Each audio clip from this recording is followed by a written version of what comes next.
Chapter 4. The dogs loved Sarah first. Lottie slept beside her bed, curled in a soft circle, and Nick leaned his face on the covers in the morning, watching for the first sign that Sarah was awake. No one knew where Seal slept. Seal was a roamer. Sarah's collection of shells sat on the windowsill. A scallop, she told us, picking up the shells one by one. A sea clam, an oyster, a razor clam, and a conch shell. If you put it to your ear, you can hear the sea. Sarah put it to Caleb's ear, then mine. Papa listened too. Then Sarah listened once more, with a look so sad and far away that Caleb leaned against me. At least Sarah can hear the sea, he whispered. Papa was quiet and shy with Sarah, and so was I. But Caleb talked to Sarah from morning until the light left the sky.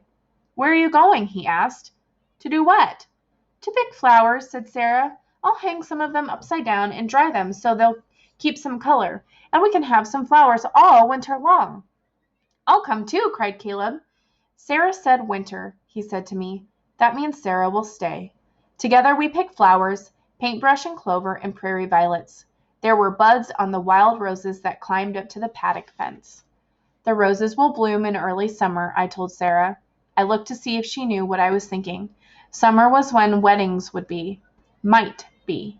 Sarah and Papa's wedding. We hung the flowers from the ceiling in little bunches. I've never seen this before, said Sarah. What is it called? Bride's bonnet, I told her. Caleb smiled at the name. We don't have this by the sea, she said. We have seaside goldenrod and wild asters and woolly ragwort.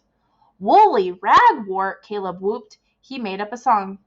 Woolly ragwort all around, woolly ragwort on the ground. Woolly ragwort grows and grows, woolly ragwort in your nose.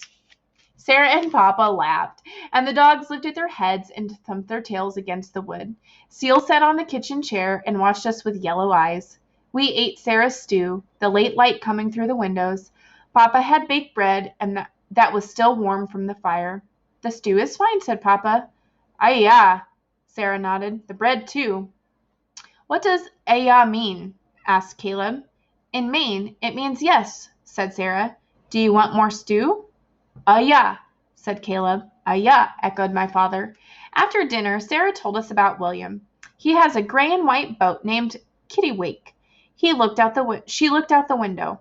That is a small gull found way off the shore where William fishes. There are 3 aunts who live near us. They wear silk dresses and no shoes. You would love them.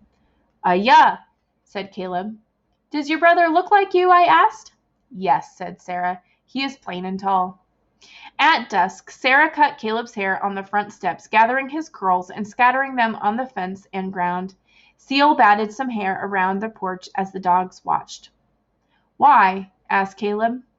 For the birds, said Sarah. They will use it for their nests. Later, we can look for nests of curls. Sarah said, later, Caleb whispered to me as we spread his hair about. Sarah will stay. Sarah cut Papa's hair too. No one else saw, but I found him behind the barn, tossing the pieces of hair into the wind for the birds.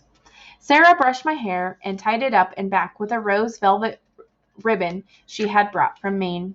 She brushed hers long and free and tied it back too.